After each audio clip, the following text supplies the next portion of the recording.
শুরুতেই তোমাকে একটা কথা বলি, এই পৃথিবীর সকলের কাছেই তুমি ভালো হওয়ার চেষ্টা করো না।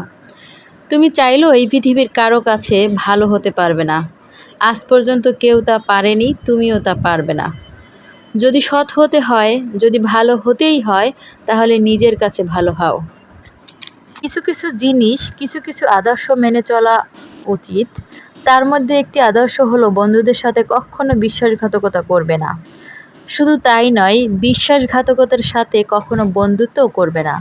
নিজের মধ্যে একটা জিনিস থাকা খুবই প্রয়োজন, খুবই জরুরি, আর তা হলো সৎ সাহস।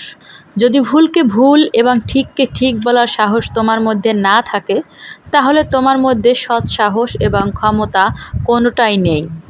তোমার সাথে তোমার রবের সম্পর্ক সবথেকে বেশি গভীর হওয়া উচিত। এই পৃথিবীতে এমন একটা সম্পর্ক থাকা অত্যন্ত প্রয়োজন, যার সাথে আমাদের মনের দুঃখ, কষ্ট, বেদনা, অভিযোগ সমস্ত কিছু নির্দ্বিধায় বলতে পারবো। আর সে সম্পর্ক অবশ্যই তোমার রবের সাথে তোমার গড়ে ওঠা প্রয়োজন। তোমার রবের সাথে এমন একটা সম্পর্ক গড়ে ওঠা অত্যন্ত জরুরি। মনে রেখো, এই পৃথিবীতে সবথেকে বেশি দ্রুত কাজ করে মানুষের প্রার্থনা।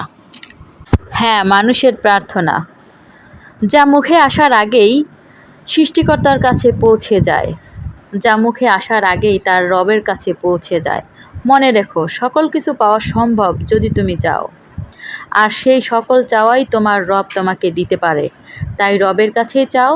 কথায় বলে না, চাওয়ার মতো চাইলে অবশ্যই পাওয়া যায়।